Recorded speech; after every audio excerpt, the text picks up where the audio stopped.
Second question आपल्याला दिलेला आहे. Draw a line C X Y. Take a point P outside it. Through P draw a line parallel to X Y using a ruler and compass with. अगदी easy question आहे. मी rough figure draw करून घेतो इथे. Rough figure मध्ये आपण काय करायचंय, एक लाईन ड्रॉ करायची आहे. एक लाईन ड्रॉ करायची आहे आणि या लाईनला नाव द्यायचंय एक्स वाय. ओके, लाईन आहे त्यामुळे दोन्ही बाजूला एरो, एका बाजूला एक्स, दुसऱ्या बाजूला Y. Draw line C X Y. Take a point P outside it. कुठेही या लाईन वरती सोडून कुठेही काय करायचंय, पॉइंट घ्यायचं, त्यांना पॉइंटला नाव द्यायचं point P. Through P draw line parallel to X Y. Okay, या पी लाईन मधून काय करायचंय, एक लाईन ड्रॉ करायची आहे, ती पॅरलल असली पाहिजे या एक्स वाय लाईनला. आणि आता यूज काय करायचंय बघा, रुलर अँड कंपास ओनली. जेव्हा असं कंपल्सरी दिलेलं असतं की काही कोणती स्पेसिफिक मेथड यूज करायची, तर ती मेथड सोडून दुसऱ्या कुठल्याही मेथडने तुम्ही सॉल्व्ह केलं तर तुम्हाला मार्क्स मिळणार नाही. तर सिम्पली रुलर आणि कंपास यूज करून काय करायचंय, आपल्याला लाईन ड्रॉ करायची, पॅरलल लाईन ड्रॉ करायची. काय करावं लागेल, या पॉइंट पी पासून एक्स वाय वरती एक सेगमेंट ड्रॉ करायचा. त्या सेगमेंटला तुम्ही नाव देऊ शकता, आता एक्स वाय पी दिलेलं आहे तर क्यू नाव देऊयात आपण. ठीक आहे, तर या पी आणि क्यू या हा जो सेगमेंट ड्रॉ केलेला आहे, इथं काय करायचं, कंपासने एक आर्क ड्रॉ करायचा आणि सेम डिस्टन्स घेऊन त्या कंपासला हलवायचं नाहीये, इकडच्या बाजूला एक आर्क ड्रॉ करायचा इथे पॉइंट ठेवून.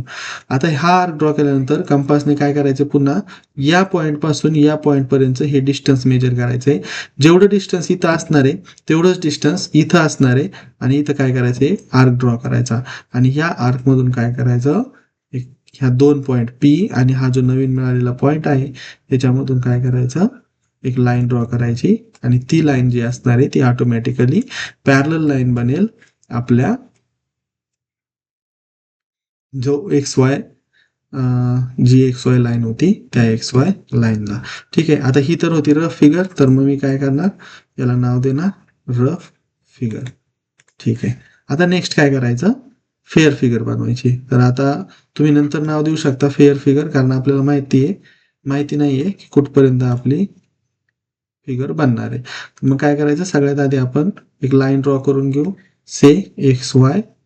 आणि लाईन आहे म्हटल्यावरती ऑब्विसली सगळ्यात आधी त्याला एरो येणार. त्यानंतर दुसरं काम करायचंय, नाव द्यायचंय एक्स अँड वाय. आता एक पॉइंट घ्यायचा आहे, त्या पॉइंट पी घ्यायचा आहे, तो असला पाहिजे outside the line x Y. आता मी दिसण्यास तुम्हाला दिसावं म्हणून मी थोडासा मोठा करतो याला. याला नाव द्यायचे पॉइंट पी. ओके, थोडस बाजूला देऊया.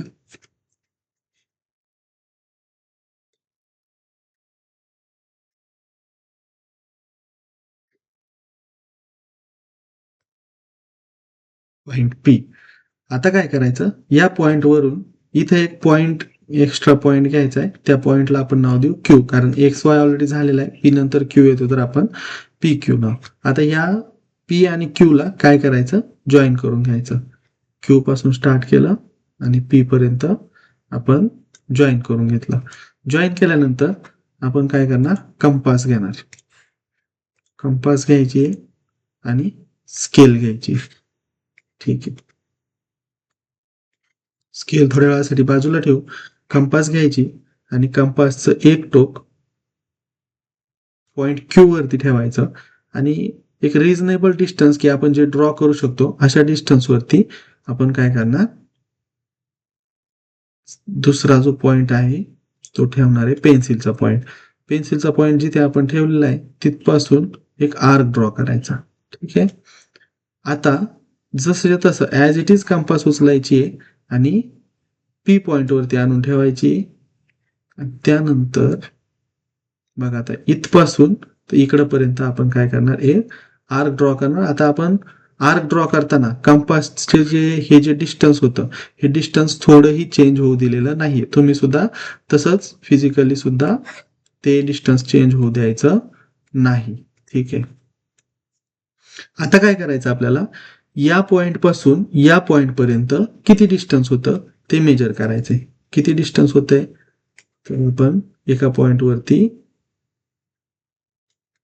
इथे एक पॉइंट ठेवूयात आणि इथं हा जो दुसरा पॉइंट असणार आहे तो बरोबर इथं ठेवूयात. ठीक आहे. आता काय करायचं, हेच सेम डिस्टन्स जे आहे हे सेम डिस्टन्स आपल्याला इथं ड्रॉ करायचे. तर मग काय करणार, आपण एक पॉइंट इथं ठेवणार आणि दुसरा जो पॉइंट असणार आहे त्याने आपण इथं आर्क ड्रॉ करणार. ओके. आता कंपासचं काम झालेलं आहे. हा जो पी पॉइंट होता याच्याच लाईनमध्ये आपल्याला आता इथे एक दुसरा पॉइंट मिळालेला आहे, त्याला आपण पी क्यू आर नाव देऊ शकतो. ओके. आता काय करायचंय, पी आणि आर हे दोन्ही पॉइंट, या दोन्ही पॉइंट मधून पास होणारी एक लाईन ड्रॉ करायची. मग ती लाईन कशी ड्रॉ करणार, आपण आपला स्केल उचलायची आणि या दोन्ही पॉइंटला मॅच होईल अशा पद्धतीने. ओके. अशी स्केल ठेवायची आणि या स्केलला लाईन ड्रॉ करायची. ओके. आता ही जी लाईन झालेली आहे ही लाईन असणार आहे line parallel to X Y passing through point P. Okay. Easy होता. फक्त काय केलं, आपण एक लाईन ड्रॉ केली आणि एक पॉइंट घेतला आउटसाइड दिस एक्स वाय लाईन. या पॉइंट पी पासून या एक्स वाय लाईनवर कुठेही एक पॉइंट घ्या. तुम्ही असंच घ्या असं नाही, तुम्ही असं घेऊ शकता, इकडच्या बाजूला घेऊ शकता, खूप जास्त लांबपर्यंत पण घेऊ शकता किंवा खूप जवळ सुद्धा घेऊ शकता, काहीही प्रॉब्लेम होणार नाही. मेथड सेम आहे. एक लाईन ड्रॉ केली, त्या लाईनला एक आर्क ड्रॉ केला, सेम आर्क आपण इकडच्या बाजूला सुद्धा ड्रॉ केला आणि आता ह्या आर्कला ह्या दोन इंटरसेक्शनचे जे डिस्टन्स आहे, ह्या दोन इंटरसेक्शन मधलं डिस्टन्स ते डिस्टन्स काय करणार आहे, आपण इथे घेणार आहे. तर इथे एक पॉइंट ठेवून आपण इथे एक आर्क ड्रॉ केला आणि या पॉइंटला नाव दिलं आर आणि ह्या दोन पॉइंटमधून पास होणारी एक लाईन ड्रॉ केली. तर ही लाईन ऑटोमॅटिकली आपल्या एक्स वाय लाईनला पॅरलल असणार आहे. अगदी इझी आहे. तुम्ही थोडीशी प्रॅक्टिस केली की तुम्हाला कळून येईल. आणि जर समजा काही प्रॉब्लेम आला तर व्हिडिओ पॉज करून मागे जाऊन पुन्हा पहा. ठीक आहे. आणि जर काही डाऊट असेल तर कमेंटमध्ये सांगा.